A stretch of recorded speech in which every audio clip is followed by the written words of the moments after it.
What's up, everybody? Welcome to Gojo with Mike Golick Jr. That is me. With me, as always, a man who does not subscribe to Colin Cowherd's theory about leaders wearing backwards hats, Brandon Newman. Brandon, what's going on? Thank you, Mike. I don't agree with a lot of Colin Cowherd says, even though he is a savant of many sorts. Colin's a very smart guy. I just enjoy and appreciate every time someone steps to the podium wearing a backwards hat and hearing Colin try to what about his way out of why that person doesn't fall into his view of that. It doesn't make a bunch of sense, but after he spends 5 to 10 minutes explaining his thought process on it, you understand how he got there. That or you just get lost in the 5 to 10 minutes. Either way, we've hopefully got more than 5 to 10 minutes of great stuff today. As always, we appreciate you downloading, subscribing, rating, and reviewing wherever you get your podcast, leaving us a 5-star rating and a review, and checking us out on the DraftKings YouTube channel. Got a good one for you today. Kristian Winfield, Nets and NBA reporter at the New York Daily News, going to stop by and help us unpack plenty of stuff going on in Nets country. We'll also take a look at, I think, my least popular sports take of all time pretty consistently. It's a bad one. But Brandon, before we get to that, this is like a long tease toward tomorrow's podcast, as you and I have just spent the last probably 30 minutes completely derailed by some Twitter user's girlfriend's very racist list of quarterback handsomeness in the NFL. Yes, but as racist as the list is, thought-provoking and led us to think about who are our top most handsome quarterbacks in the NFL. And we spent, like you said, about 30 minutes on it, and it pains me that it's not going to be in this podcast, Mike, because I don't like wasting time, but I do think that we'll be on a 400 level tomorrow. Yeah, I think I want to give it because I'd like to give, if we're going to criticize this list, then I would like to give some version of a list of our own, at least a top 10. But at the same time, looking at a list that starts with number 1 ranked Kirk Cousins, goes to Tom Brady, Mac Jones, Joe Burrow, Ryan Tannehill, Zach Wilson, Jared Goff, Daniel Jones, Matthew Stafford, and Carson Wentz in the top 10. I can't quite put my finger on what's so messed up about this list, Brandon, but sounds about right. But go ahead, continue. Let's talk about today's show. We will. I do just want to say, though, the one thing I realized in this exercise is, one, we graduated a lot of handsome quarterbacks out of the league. You and I referenced Alex Smith, and the perennial number 1 for about the last decade in Cam Newton, who's got his jersey retired, hanging in the rafters of handsome NFL quarterback. Yeah, no, and he may be end up in the middle tier, but Phillip Rivers. He wasn't not handsome. Phillip Rivers seems like the predecessor of Josh Allen, where they both have kind of a little boy haircut and very cherub-like faces. So I think they're very similar there. The biggest revelation for me is, I think, a very, very real top 5 candidate for me is Jalen Hurts. He is at 29 on this list because every black quarterback in the NFL is in there from 22 on down. So you get what we're talking about with this list and why we've got to address this. Jalen Hurts, though, presidential, all of it there. Total package, top 5, easy. 100% has been for a very, very long time, ever since he was in Alabama. But I will say he is a good sample size of why tomorrow I will make a distinction between smiling quarterbacks and non-smiling quarterbacks, Mike, because I do think it's a little bit of steroids when you get that the smile, and if your teeth are perfect and you spent the time and the money on the veneers. Like, I think Jimmy G. Shout out to Joe Burrow. Shout out to Joe Burrow. I think Jimmy G is a little bit high on people's list because of that Cheshire cat smile. Like, if we take him not smiling, I feel like he's maybe middle of the pack. Not middle of the pack, but like bottom of the top 15. Honestly, that applies to Kirk Cousins way better without the smile. Also, one of the only things this list got right, Ryan Tannehill at number 5, go to bat for him as a top 5, top 10 guy any day and twice on Sunday. Also realized Lamar Jackson might have a Giga Chad chin. Very pronounced chin, very strong jaw. Ooh, I didn't know what that Giga Chad was, but I think of maybe Chip Skylark. You know, remember Shiny Teeth in Me? Yes. Okay. So we're good. The Crimson Chin. All these things apply here. At Gojo Show on Twitter. I quote tweeted, again, just a very racially charged list of some guys' girlfriend's ranking of quarterbacks that we will address with a meaningful top 10 tomorrow. But in the meantime, Brandon, speaking of Ryan Tannehill, we have Thursday Night Football coming up tonight, and the Packers are a 3.5-point favorite at home against the Titans. And I'm not sure what to do with that information because we saw the Packers last week and get a win over the Dallas Cowboys. Not a lot of people predicting that one. A lot of people, myself included, had sort of written the Packers off because every chance I had given them, they had spit back in my face. That game against the Lions, after a little bit of life was shown against the Bills. But they went out and they dialed it back in around a rushing attack. They had one of those 200-200 games, right? 200 yards on the ground, over 200 yards in the air, predicated on the Dallas Cowboys having a really bad run defense. Brandon, would you like to know where the Tennessee Titans run defense ranks?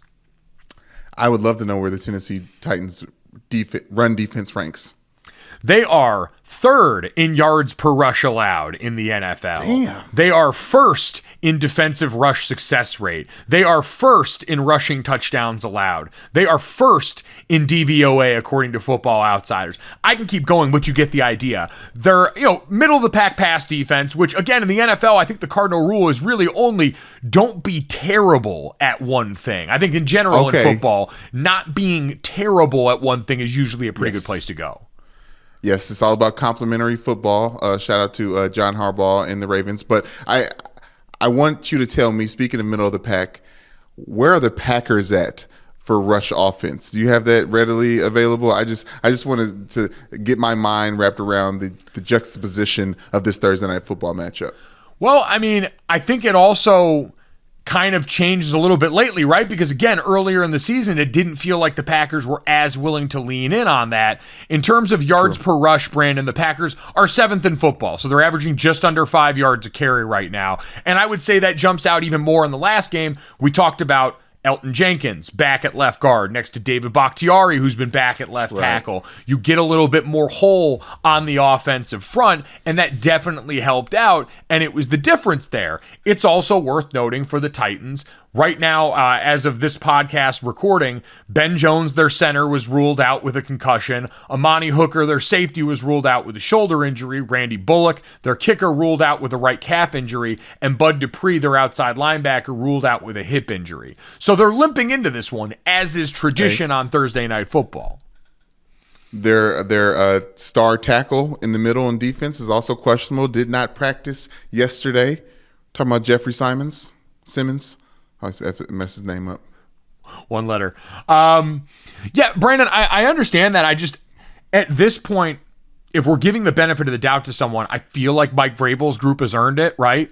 This is Chiefs team. This is a Packers team that also very bad rush defense going up against Derek fucking Henry, and a team that got a quarterback back under center who can do more than one thing. Like, they almost beat the Chiefs with Malik Willis under center, who, God love the young man, may at some point in his NFL career be a good quarterback. He's a young guy. We get all those things. They couldn't pass the ball in that offense when he was in there. It was almost physically impossible for them. And when Ryan Tannehill came back, I was like, oh, okay, there's probably going to be a little uptick in Ryan Tannehill appreciation after what we saw in the last few games. Fair. And I think that always happens, the shiny new toy, and you're like, okay, let's get back to stability. Looking at you, Colts, with Matt Ryan. But speaking of other franchises and other teams, Mike, what the Packers did against the Cowboys, obviously it wasn't like a barn burner, or it wasn't like a just complete dominance. You may be talking about a different Packers team, and you may be talking about I can't get Aaron Rodgers saying after the post game, "We're not dead yet," out of my head, and I think about traditionally who the Packers are and traditionally who the Titans are, and there's some teams, Mike, for some people and some fan bases that just are blind to the team's success. They can't get over that name and that number, but that's what it is for the Tennessee Titans, Mike. Like, the Packers being 3-point favorites over a team that is clearly better than them on paper, I think is proof of this, or maybe just proof of everyone else thinking like me and putting money towards the Packers. I think it's also proof of the fact that like injury stuff does matter, and the Titans have already had to overcome so much of that this season on the defensive side of the football. Harold Landry being lost for the year, and on offense, Taylor Lewan being lost for the year already. Like all that stuff's come up, but I don't know, man. I look at a season where running the football and stopping the run have suddenly become a little bit more important again based on how a lot of offenses have gone about doing their business. And the Titans do both of those things very well against a Packers team that calling them inconsistent is the most favorable measure of their season so far. Like, yes, in this last game, it all came together very well, right? They leaned into the rushing attack finally against a team that has shown they don't really have a good plan for stopping the run. Christian Watson finally made some plays and gave them a bit of a viable deep threat when Aaron Rodgers threw a couple balls, but it wasn't an overwhelming passing attack. I just wonder if in this game, it's not going to come as easy on the ground for them. They might still have some success because there are good players there, and A.J. Dillon and Aaron Jones are very good backs and on down the list.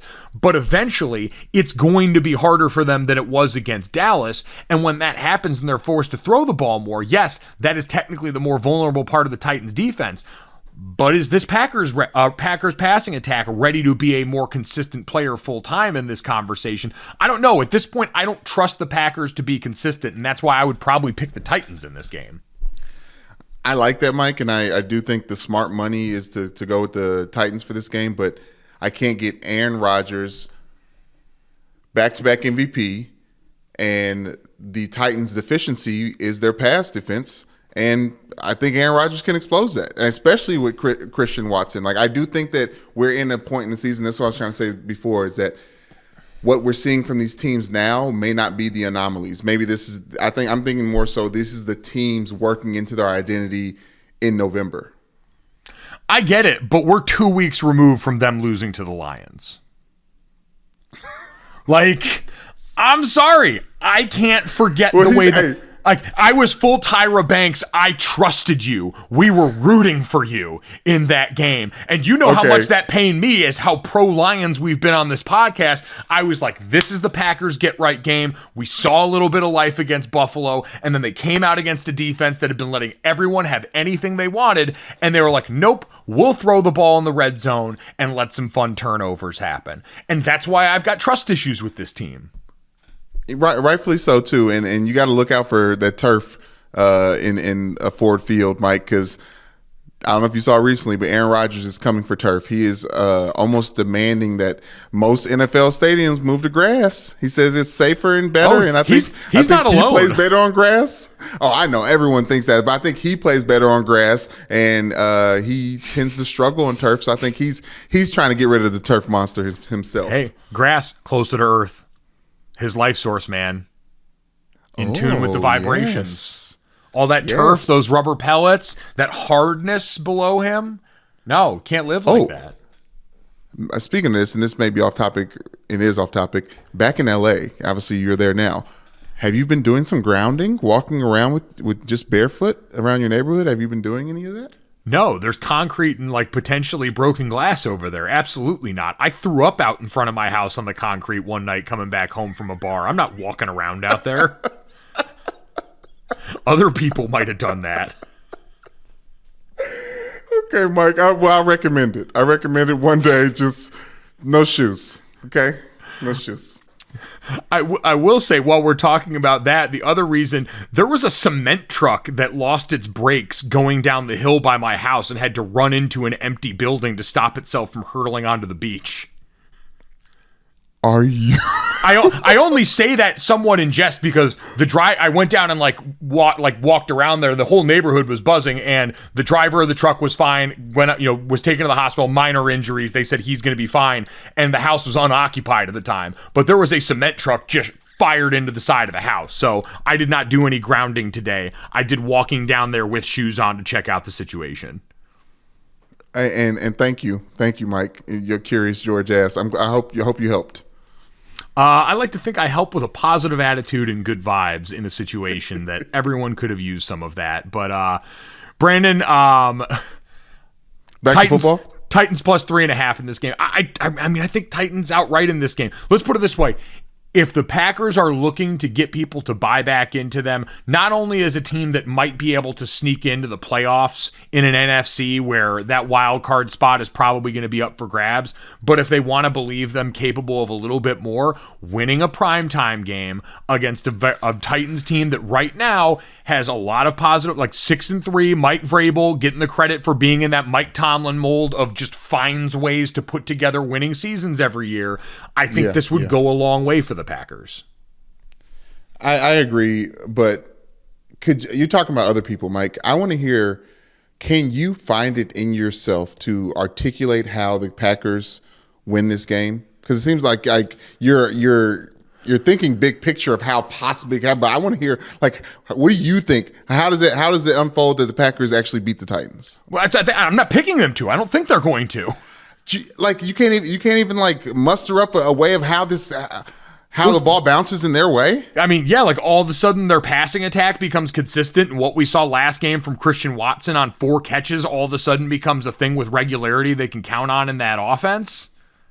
Okay, yeah, no, that makes sense. You know, their rushing attack turns out to be not only good against a bad defense, but great against one that's been the best in the NFL at stopping the run, and exploits the fact that maybe that side of the ball comes in banged up if Jeffrey Simmons ends up not playing in that game and they're down some guys. Like, that would be the way to go, and I'd imagine all of the injury on that front, a kicking injury, all these things probably lead to the home team getting that requisite 3 points that they're used to, unlike the Vikings, who are 1.5-point dogs to the Cowboys this weekend at home. Yeah, that is complete disrespect to Kirk Cousins, Minnesota, like all of it. The NFC North. But now I'm doing advanced stats, Mike, and maybe I need to get the people over at Amazon Prime on this. I want to figure out Aaron Rodgers' record in Al Michaels called games. You know what? I'm sure we'll find out, because one of Kirk Herbstreit's favorite questions in the booth is how many times Al Michaels has called a game at X venue or involving Y player. So we will get the answer to that somewhere in the third quarter when Al Michaels is sick and tired of how inevitably bad the Thursday night football game is. Al Michaels' complete disdain for everything about Thursday night football has been by far my favorite part of that night of the week this year. Oh, man. I just hope all those other people that are really excited at their opportunity to call games and be close to the action like that are learning from him in some way. You know what? Sometimes the check's just in the mail, man, and sometimes that's okay. Al Michaels is there to sound like football at a night and on a platform where some people might be looking at it a little leery, and he is there to get paid for it, and that is about it. At least we don't have the Broncos. At least we don't have the Broncos tonight. Amen. I do believe. Brandon, the other interesting thing in sports yesterday, and again, we'll talk to Kristian Winfield coming up here soon, who is, boots on the ground, sees this team all the time, does a great job covering them for the New York Daily News. It always happens all at once with the Nets, right?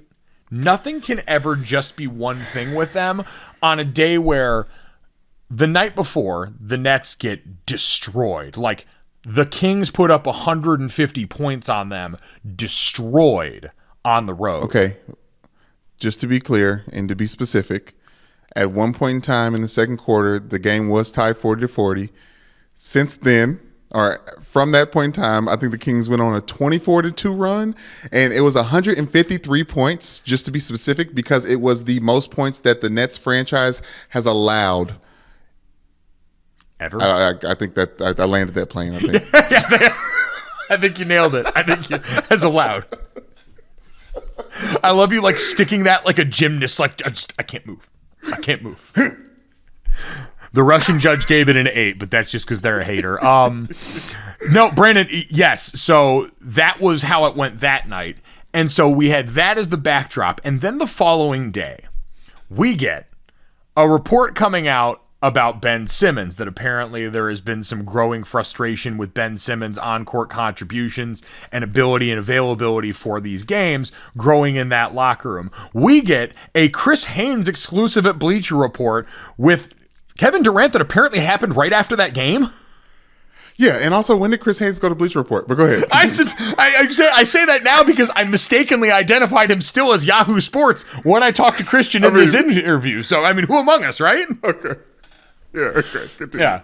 So, yeah, Chris Haynes at Bleacher Report, apparently. Go off, King. But got the interview right after that game. Again, after that game, when Kevin Durant decided to come over there and start giving out quotes, two of which started making the rounds on the internet, Brandon. They got turned into the quote slab and just started getting tweeted without context. One was, when we're all playing like shit, you know the one person they're going to look at. That's why I requested a trade this summer. And that was Kevin Durant after talking about How out this. of context is that? Well, he said this as well.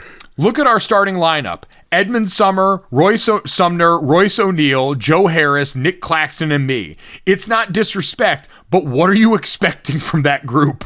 You expect us to win because I'm out there.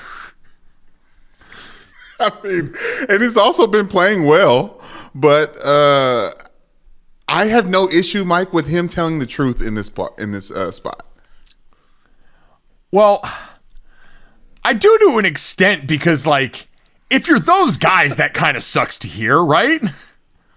They know who they are.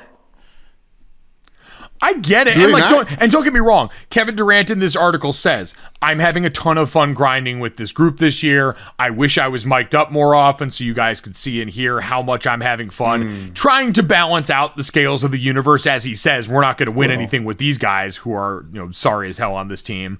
But it's also like the truth everyone understands. The way this roster was built, it was supposed to be Kevin Durant, Kyrie Irving, and Ben Simmons being the tent poles that make this entire operation go.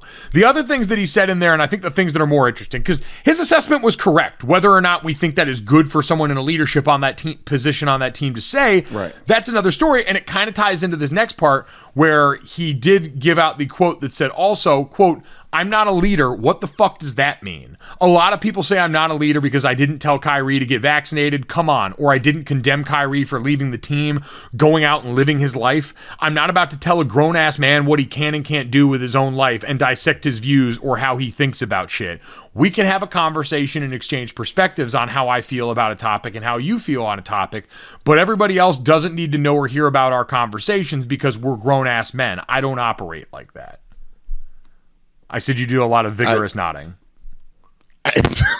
Like, look, I mean, I said it before. I have no issue with him telling the truth in these spots and in these moments. Do I have an issue with us talking about basketball before Christmas? Yes.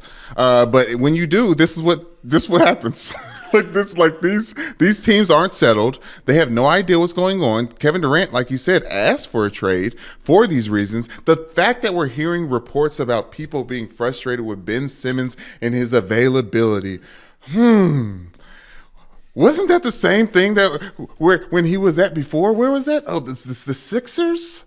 Like, I have an issue with the Nets having an issue with their issues. With their known issues? Well, with the issues that they created for themselves. No, listen, there is absolutely that. I even look at that and go, all right, maybe at this point Ben Simmons is someone we just need to, like, counting on Ben Simmons to be some version of his old self at this point, given everything that's happened in the last 2 years, probably a fool's errand right now. Probably not something you should do, and that's about guarding expectations. But with that kind of money and what he was brought over there to do, players on that team might not feel that way. You've also got the reports that Kyrie Irving might be back on Sunday after his suspension, after tweeting out the link to an anti-Semitic video. But Brandon, the one thing I will say for Kevin Durant is he's absolutely right. He doesn't know us the conversations that have gone on inside that locker room. If that wants to stay between teammates, that's fine. But when he says, I didn't condemn him for leaving the team, I'm not about to tell a grown-ass man what he can and can't do with his own life. If you're comfortable with what Kyrie has told you behind closed doors, right? If he's giving you a bunch of legitimate reasons for everything that's happened and you're Kevin Durant, you buy that. You say, you know what? I don't know the public anything. I'll take the shrapnel that comes along with that because I believe that I've been told something. That's fine. But if you disagree and you don't hold the person accountable, that's a form of leadership, right? Like holding someone accountable for actions that affect the team negatively is a form of leadership. I'm not saying it's the only form. You can lead plenty of ways. Lead by example is a real thing. All that stuff we hear about Kevin Durant saying, I want to be coached hard, I want to practice hard. If that stuff helps trickle down to the team, that's what Jacque Vaughn's doing. That's great. But holding people accountable when their behavior negatively affects the team is leadership. And so being criticized for that and then saying, yeah, I don't want to do that is kind of in a little way admitting that I'm not a leader in that way. No, I think it's proof that he's saying that y'all can't tell me how much I am or am not holding my teammates accountable because I don't give you guys that information, and neither do my teammates. Well, that's fine, but also publicly, when things look a certain way and you're not willing to come out and dispel that. And again, if you want to protect your team in that way and you think that's fine, great. He's just got to deal with the fact that I think people are going to assume certain things, especially when you don't come out and condemn the easy ones, right? Like Kevin Durant not coming out and, condemning the stuff there. And it's not even condemning it. Like if he had just said what LeBron said, it's probably fine. I'm not envious. I'm not envious of Kevin Durant in that situation because he's also got to go to work with Kyrie again at some point. And that already seems like it's a hard enough thing to do given the realities of this situation. And so I'm sure for Kevin Durant, there really is just a lot of him that's sick and tired of all this and wants to get back to playing basketball. The one thing I believe about Kevin Durant is he truly wants it to just be basketball. Like that guy seems to have displayed it every turn. I'm so sick of all this other stuff. I just want to hoop. And I genuinely believe so much of the frustration is born out of that. Yes, Mike. Yes. And I'm usually on Kevin Durant's side, but if he really just wanted to play basketball, he would be in Oakland with the Golden State Warriors. He would have stayed there and been there because that's the same thing I'm hearing from Ben Simmons, right? Ben Simmons is saying, don't get it twisted. I love basketball. I'm obsessed with the game. I love playing the game. I love being out there on the court. I don't love all the other shit that comes along with it. Okay. Well, if all those stuff comes along with it, you don't love that anymore. And maybe he never did. From LSU to now, like he's always had an issue with the spotlight. If it doesn't mean getting him invited to a Jenner Kardashian party, and maybe that's being too harsh. But I have an issue with, like I said before, I have an issue with their issues. But them having an issue with their issues. But Kevin Durant made this problem because he recruited Kyrie. He not only recruited Kyrie, he recruited James Harden, and they thought that it was all going to work out perfectly fine and it can just all be about basketball. But it's never just about basketball with Kyrie. Yeah. It's never just about basketball with Ben Simmons, right? And Kevin Durant wants it to be all about basketball, but no one else lets it be all about basketball. So for him to keep bringing this up, it would be like me saying, like, if I was 6'4", I'd probably be dunking a lot easier. Like it's fictional. Which again, in its own way, leadership thing. So okay. Yeah. How do you lead that group, Mike? That's what I'm trying to say. But that's why he's trying to lean on the coaches for. Your point is he had a hand in helping assemble that. Yeah, that's true. Yeah, kind of trapped yourself on that. Happy to help you out. 9 seasons, Mike. You think he's wondering, like, isn't it weird to hear Kevin Durant complain in his 9th season the way LeBron's complaining in his 20th?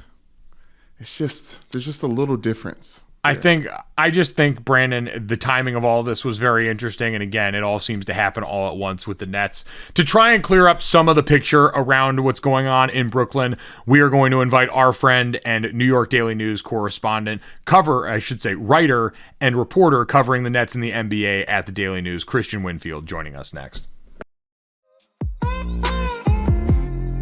Appreciate the time. Like I figured this would be a busy day considering everything decided to happen all at once again for the Nets. Like, it happens like this every single time. Like they tanked my birthday because the birthday weekend was when Kyrie decided to tweet out that link, and then Josiah came, and then you got all this shit with KD happening today. It's like, man, it never ends. But is this really because the King? Is this really because the Kings are that good? Yeah, that's exactly what it is. High-powered offense, baby. High-powered Kings offense. 153 points. Crazy. Is that damn light beam coming out of the stadium that's thrown off all the vibes right now? That's exactly in the Nets what it building. Is. Well, I mean, to start off, that was surprising in and of itself, right? Because you had rightly pointed out that since Jacque Vaughn took over, the Nets defense had been improving. For all the variables around there, they had kind of locked that down. So What do you attribute the other night to? How does that happen when things have been trending in the right direction? Well, first and foremost, there's no type of like playing hard effort, any version of X's and O's that'll compensate for not having a legitimate big man, right? And Nick Claxton is becoming that, but Domantas Sabonis is a grown ass man, right? Anthony Davis, grown ass man. These are guys that are going to get into the paint. They're going to wreak havoc just by being strong, by being physical, by really just putting their shoulder into Nick's chest. And if Nick can't stop him, then who's next in line? Kevin Durant? You think Kevin Durant's going to have a better chance of stopping Sabonis or Anthony Davis than Nick Claxton? No. Ben Simmons? Maybe when he's fully healthy, but he's not fully healthy yet. So a lot of it is just roster-based, which is why you saw Kevin come out today and say, hey, if you look at our starting five, I mean, of course we're not going to win very many games. And the other part of it is, you rightfully have guys who are trying to figure out themselves, right? Ben Simmons comes in the game the other day, looks great, plays okay, plays 20 minutes, is only a -3 in a 32-point loss. I think that's a positive.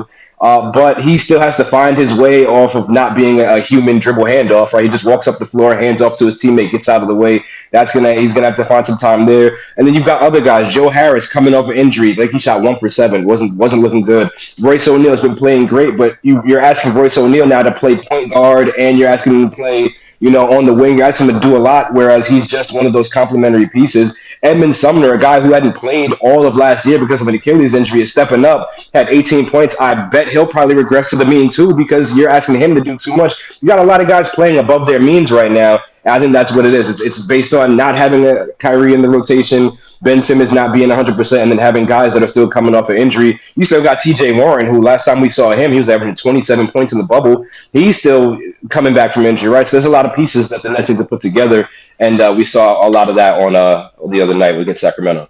You mentioned Kevin pointed that out. He did the interview with Chris Haynes from Yahoo Sports after that game. Were you surprised by the timing of that at all? Yeah, maybe a little bit, right? Like, I guess, the West Coast can be a hotbed, right, for just all different types of media entities, right? So maybe they were just waiting for Kevin to come on that West Coast trip and they were just lurking. I wasn't there. I could just imagine all those reporters lurking in one of those little corridors waiting for Kevin to come by. But I mean, look at it. If you see where Ben Simmons, and this has been the problem, and maybe we won't call it a problem, we'll call it an issue, right? Issue is maybe a little bit lighter than problem. The issue of Ben Simmons is that, yes, he needs time to get right, and everybody understands that. But this team doesn't really have time, right? These guys have to get firing on all cylinders. And you think about it, they have to adjust to every time Ben Simmons takes a step in his rehab. Every time he's capable of doing a little bit more, now you're tasking him with more responsibility. Now these guys have to adjust to now playing with a new version of Ben Simmons. There's a new version of Ben Simmons, it feels like, every week or two. So you have to time that properly. You don't have Kyrie, and there's reports now saying that he might come back on Sunday. I think that'll lift this team. But that little 5-game stretch of defense we saw, I think that was okay, but that's not sustainable, not with the pieces that you have. And we saw that with what the Kings did, right? We saw that with how the Lakers, the Lakers have been getting dogged by everybody, and they come out and get a win against the Nets. If some of it boils down to personnel, that's why I don't think Sean Marks is done with this season in terms of making moves. And some of it just comes down to getting their guys healthy, right? I think once you get guys healthy and you get Kyrie back in the rotation, I think things fall in place. So was that a frustrated Kevin Durant? Was that just an overly honest Kevin Durant? Because he referenced, this is why I asked for the trade this summer. He mentioned that he's having fun. He's like, I wish you guys would mic me up more. There was that to kind of soften the blow on that. But this is a pretty frank assessment of this team from him at a moment where they were particularly vulnerable.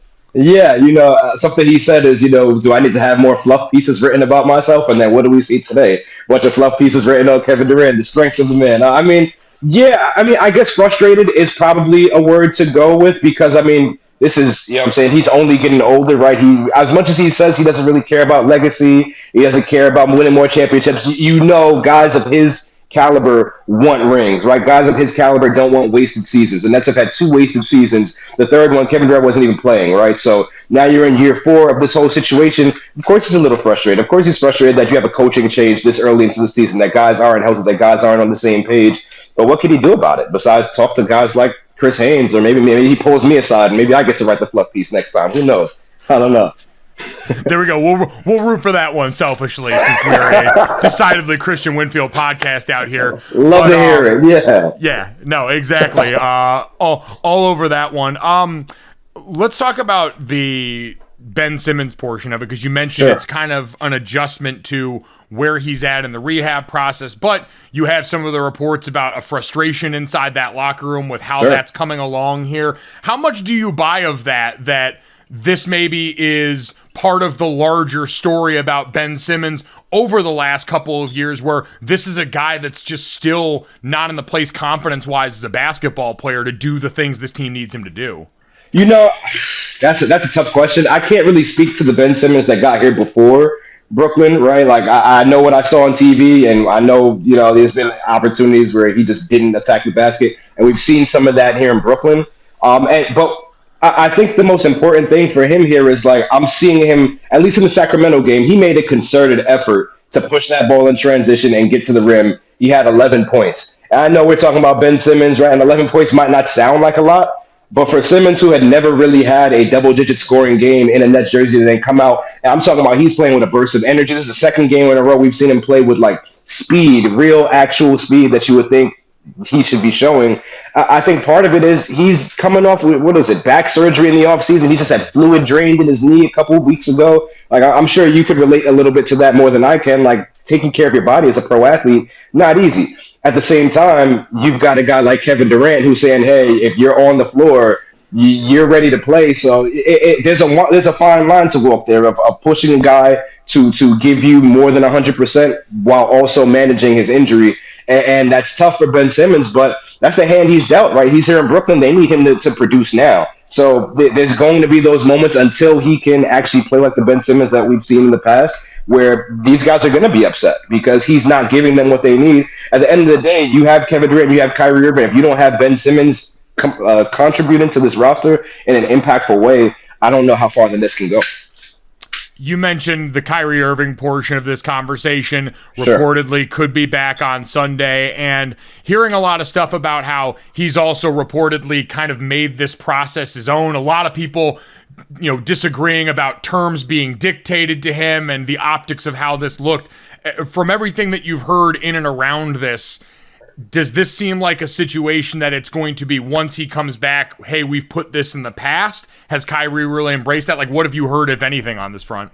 I do think he's going to have to address the media at least one more time and actually speak on some of it. Because the last time he spoke to reporters, I mean, it was out of control. You had him saying, and just the questions were coming left and right. And I'm not sure if he was anticipating the line of questioning that reporters had for him that day. Like, he just was standing his ground. And then, as Josiah pointed out, he didn't actually apologize until after the Nets handed down the suspension. I think we're going to see Kyrie address the matter one more time. Just hey, this is what I've come to learn. I think we're going to see him give a verbal apology instead of something that he posted on social media. And then I think after that, it's going to have to be something that we leave in the past, because these guys, I mean, you look at their record. We're talking about a team that's 6-9 at this point, barely. They want to focus on getting wins on the basketball court. If Kyrie keeps dragging this thing out and doesn't say what he needs to say to move on, they're never going to move on from this. So I'm expecting Kyrie, once he plays or once he gets reinstituted to the team, he's going to come out, make a statement, and he's going to have to say all the right things. Otherwise, we're going to be back at square one again. Like, I was going to say, if that doesn't happen, like, we've heard people talk about them blowing this up, moving this on. Have you gotten any indication that the Nets are even close to that line of thinking in their process about this team? Well, one thing you can point to is Jacques Vaughn getting an extra year on his contract, right? So Jacques Vaughn is filling in this season for Steve Nash, and then he has one more year on his contract after that. When I see that, I'm thinking, okay, well, Jacques the guy who's going to work with this group, and if this team decides to go in a different direction, it'll be after that. This is me just speculating, just based on the deal that we've seen. I'm not sure. I don't think that they can, at this point, maybe even afford to blow it up the way people would like them to do. I think maybe more what you see is little micro moves, right? Like, do you see them engage with Indiana and try to get Miles Turner or Buddy Hield, or maybe both, right? Do you see them engage with some of the overperforming teams? Utah. I'm sure Utah doesn't want to be one of the best teams in the Western Conference right now when they could be tanking for Victor Wembanyama, right? Like, at a certain point, some of these teams are going to start parceling off some of their better players so they can tank. I think the Nets are more likely to be active in that phase than actually trying to trade Kyrie and trade KD. Who knows? Maybe if Ben Simmons doesn't take a step forward, we might see his name start being floated in trade rumors as well. How has Jacques Vaughn handled all of this from what you've seen? This is obviously a guy who's been around and predates most of the people we're having this conversation about in the Nets organization, but a surprise move when we had heard Ime Udoka's name talked about so much. Yeah. Has that helped settle anything around this franchise from a noise standpoint at all? This week obviously maybe speaks to the counter of that already. Yeah, I think the noise factor would have only increased if you hire Ime Udoka, and I think Jacques Vaughn was the quiet, safe decision, right? Even he said to himself, he wasn't his wife's first choice, but they've been together 20 years, so he could also work out with the Nets, right? So, I like that approach. And as you saw in some of the reporting today, Kevin Durant co-signed him. Kevin Durant came out and explicitly said, hey, Steve Nash didn't necessarily push us in practice enough. I wanted to work on certain drills. He wanted to work on closeout drills, on just different, in terms of shell defense. He wanted to work on certain things, and Steve didn't do it. And he said, hey, Jacques is doing that. He's pushing all of us and holding us accountable in practice. So there's that level of it. And then on top of that, you can just see the difference in having a seasoned head coach that's been around the block multiple times versus having a guy who hasn't been around, who's just, and all respect to Steve Nash for being a Hall of Fame point guard, right? But it's just a different animal. And we've seen it happen, right? We've seen Phil Jackson be one of the best head coaches in NBA history and just absolutely tank it as a general manager of the New York Knicks, right? Like, you see that it's not always apples to apples, and for Steve, it wasn't. For Jacques, it just looks like it's a good fit, but at the same time, it's going to boil down to, do these guys have the personnel to match up against certain teams? Like, you're looking at Giannis, you're looking at Joel Embiid, Bam Adebayo, the Celtics, who are just all stocky and big, aside from Jason Tatum. I mean, you've got teams that you've got to deal with that have real size, and the Nets can't even handle Domantas Sabonis, right? So it's tough. Can they get size on their roster? That's one thing. I think Jacques is a great coach so far, but he can only do with what he has. It's, as usual, the most interesting situation in the NBA in the early going of the season. It's keeping Kristian Winfield busy. I do have to ask, with all that in mind, the last time we had you on here, you were showing off the bow that you just got. You were out here, you had that thing on you. Have you been able to go and get in the lab with that thing much with all this news going on? Absolutely. I have actually learned that, and I'm not sure if I told you this last time, it's open carry for a bow and arrow in New York City. Right, so as soon as I'm on like a little payment plan, I'm paying it off my money. As soon as I finish paying off this bow and arrow, I'm going to the club, baby. I'm taking the bow and arrow to the club. I'm shutting shit down. It's over, man. I'm outside. Best believe if you roll on Kristian Winfield in public, I got it on me. There we go. You guys have all been warned. Check out everything Kristian Winfield is writing and doing, covering the Nets and the NBA over at the New York Daily News. Kristian, always appreciate you giving us some time, man. Thank you. My God, I appreciate you having me. I do. On a day where we led with an extremely Caucasian-based internet ranking of handsome NFL quarterbacks. What a cream cheese intro.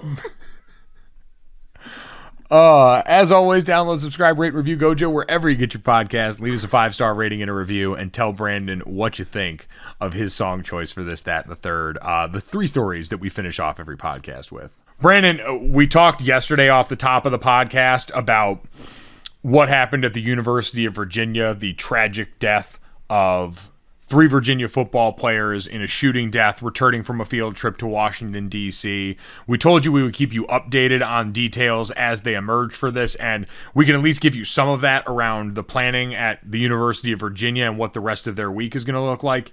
And in the ACC, the ACC announced Wednesday that it's going to honor Virginia with league-wide initiatives this weekend at their home games. There's going to be special helmet decals worn and designed by everyone in the conference. There'll be a moment of silence at all UVA home games, including the signage UVA strong on the field, on signage around there, on the graphics and the billboards and everything associated with that. Again, in memory of Devin Chandler, Lavelle Davis Jr., and Deshaun Perry, who were tragically killed Sunday night into Monday morning.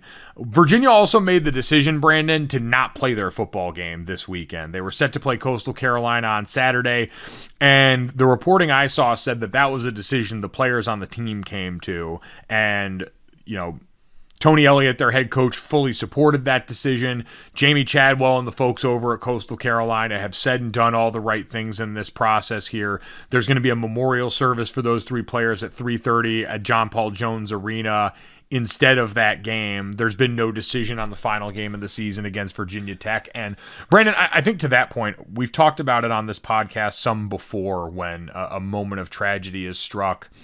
It was earlier this season. It was Brian Brzee lost his sister to cancer and said, I can't play in this game today. I cannot do that with what I am weathering right now. And I think for this group of young men to push back and say, no, like we hear all the time in sports, people go out and play games in the face of loss, in the face of tragedy, and it gets woven into that narrative, and it's something that gets lionized so much in sports. This is just as brave and just as important to say, man, we are not capable of doing this with what we've weathered, and how much more important us taking a moment to appreciate each other, to honor and celebrate the lives of these men while we mourn their loss and what they meant to us. That is so much more important than a football game, and to have the maturity and wherewithal to put, that entire tragedy and situation at the forefront of this and say, we're just not capable of doing that, could not have been an easy decision, but I applaud them for doing whatever they need to do right now. Absolutely, Mike. I mean, you said it's just as brave. I think maybe it's more brave to kind of, and obviously everyone understands where they don't understand. Everyone empathizes and tries to understand where they're coming from, Mike. But to be able to stop the wheel of college football for whatever reason may be, I applaud them, and I hope the not playing in the game this Saturday will help them cope a little bit more. Yeah, give them a chance. Like you said, stopping the wheel, we're creatures of habit in sports, in college football, and all these things. And so deep into the season, you can get caught, and like this jolted everyone and kind of reminds everyone of what's important in a horrific way, and in a way that you'd never want to happen. But these young men and the people on that staff and everyone around them, we've heard from Bronco Mendenhall, the former coach who knew these guys. It's just everyone's still so jarred. I couldn't imagine trying to go out and play a football game in the wake of that. So again, thoughts and prayers to that team, to the Cavaliers community, to the entire, Virginia family there in Charlottesville. We're thinking of all you guys throughout this weekend, and that show of support from the rest of the ACC and the conference is a very nice gesture. So, Brandon, like we said, no easy transitions. We'll get to that and just get to talking football this weekend. We got the news in the NFL that Taylor Heinicke is set to start on Sunday instead of Carson Wentz. Now, Ron Rivera came out and said that Wentz was cleared to start throwing. He has not yet been designated to return to practice, and so Taylor Heinicke is going to get the start, which means that they get to keep paying off that credit card bill by paying it on another credit card for just a little while longer here. And Brandon, very well timed by them, as Taylor Heinicke comes off a weekend where we're all looking at what he went out there and produced and said, there's no way you can have Carson Wentz go back out there in the wake of that. I have to imagine they're just waiting for a week when Taylor Heinicke slips up a little bit to be like, okay, we can do it now. Like, oh, now Carson's going to be healthy. Yes, Mike, but I think you have to trust the team a little bit, and the way this team is rallying behind this quarterback, while they have a starter who has been successful in the league, and obviously who was the starter before when they were like gassing up Heinicke? I just feel like it wasn't as reputable as Carson Wentz. Wasn't it Alex Smith? Who's the quarterback? Oh, yeah. Was it? I mean, yeah. And thank God for Alex Smith to know what he's doing, speaking out against the Washington Commanders and all the things he said. He's doing a really good job speaking in front of mics. But, yeah, I just feel like the team is behind Taylor Heinicke in a way that it probably hits morale in a little bit. No, quarterback, teams just want to win. And Carson Wentz can help you win, but I just like Taylor Heinicke. I just like how he does it. Got that dog in him. That's the one thing you can consistently say about Taylor Heinicke is he's just scrappy enough to get it done. And he's got just enough good throws in the bag to get it done until he doesn't.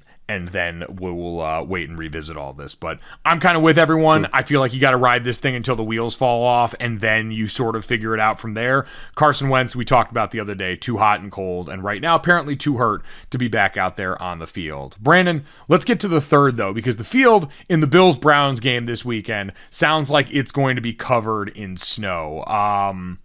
Potentially up to 4 feet of snow this weekend. The National Weather Service wrote in a forecast on Wednesday morning that, quote, this will be the start of a prolonged lake effect snow event that will likely include paralyzing snowfall for Buffalo and Watertown areas late this week through the weekend.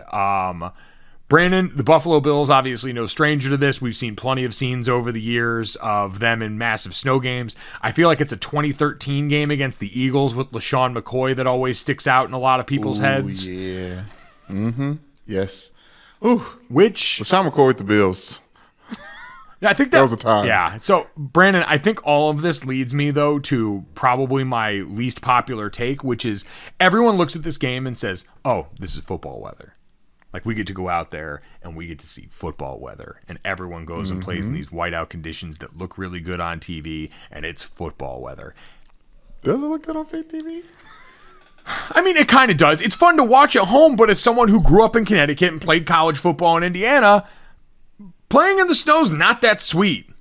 And realistically, Brandon, football weather to me has to be north of like 45 degrees. But why? How is that football weather? Because I am most comfortable that way. Like, I don't want to go out there and be cold all the time. For what? So I can show people how tough I am? People call this football weather when they haven't actually played a ton in it. I get that there's some sickos who really love it, but going out there and playing in it, it's one thing, Brandon, quite honestly, in high school and college where most of it's already a shit show, like execution-wise.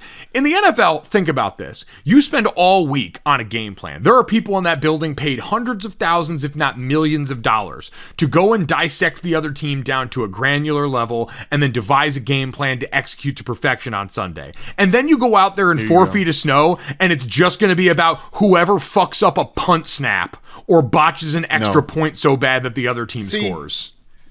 See, I'm glad that we're talking about this because this is the difference, and this is why you hear this from your side of the ball. Offensive people who obsess over control and plans and execution of what we practice. Y'all want everything to be perfect so y'all have no variables to blame when things don't go the right way.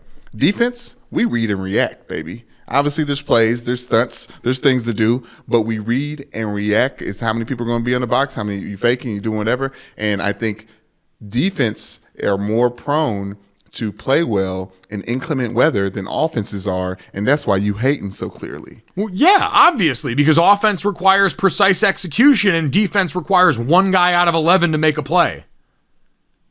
Okay. Tell that to the Packers trying to tackle Derrick Henry today. But I think right as the NFL has gone back to the running game and passing yards are the worst that they've been in the NFL in the history of the NFL. I think was the average pass yardage is like 11 yards. Shout out to Dan Orlovsky. I saw it on Twitter today. It was the lowest since I think 1933. I believe Dan said it was the year that they started having the playoffs. Okay. So, with that, Mike, and I think this is an old take, it's football weather because back in the day, you just had to put your hand in the ground and grind out a win regardless of what it looked like. And yes, I agree. The most people that say that paralyzing snowfall is football weather has not played in it or been outside much in it. Right. But as someone who has a safety in my youth league career from a very monsoon game, there's opportunities out there. Grab that net and catch that beautiful, very snowy butterfly out in the game this weekend. At Gojo Show on Twitter. Let me know how wrong you think I am. I understand I don't have a lot of friends on this take, and that's fine. I like a nice day anywhere from like 45 degrees up through like 72 degrees with a slight breeze where I can warm up and I can get a little lather going, and then I get a breeze that cools everything in my tum. Who are you? Like, why do you want it to be so warm? That's what you're going to be doing. You're going to warm Fine. up. You know what? You don't even need it. Anywhere between 45 and 65. That's probably the most comfortable range. Okay. I agree. Now you sound like a lineman. There you go. 72 sounds a little bit aggressive as someone that's living that currently right now. At Gojo Show on Twitter.